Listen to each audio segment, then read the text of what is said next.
அடுத்த 24 மணி நேரத்தில் தமிழகத்தில் பரவலாக மழை பெய்ய வாய்ப்புள்ளதாக சென்னை வானிலை மையம் தெரிவித்துள்ளது. கடந்த சில நாட்களாக இலங்கை வளிமண்டலத்தின் மேலடுக்கில் ஏற்பட்ட சுழற்சி காரணமாக கடலோர மாவட்டங்களான கடலூர், நாகை, தஞ்சை உள்ளிட்ட இடங்களில் மழை பெய்துள்ளது. வளிமண்டலத்தின் மேலடுக்கில் ஏற்பட்ட சுழற்சி அதே இடத்தில் நீடிப்பதால் அடுத்த 24 மணி நேரத்தில் தமிழகத்தில் பரவலாக மழை பெய்ய வாய்ப்புள்ளதாக சென்னை வானிலை ஆய்வு மைய இயக்குநர் ரமணன் தெரிவித்தார். இலங்கையின் வளிமண்டலத்தில் மேலடுக்கில் நிலவும் ஒரு சுழற்சியின் காரணத்தினாலே கடந்த 24 மணி நேரத்திலே உள் மாவட்டங்களில் அநேக இடங்களிலும் கடலோர மாவட்டங்களில் ஒரு சில இடங்களிலும் மழை பெய்துள்ளது.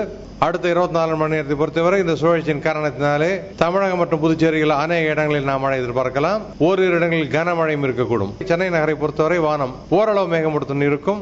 நகரின் சில பகுதியில் மழை வருவதற்கான ஒரு வாய்ப்பு உண்டு. கடந்த 24 மணி நேரத்தில் மிக அதிகபட்சமாக திருப்புவனம், கடலூர், தஞ்சை, நாகையில் 11 சென்டிமீட்டர் மழை பெய்துள்ளது.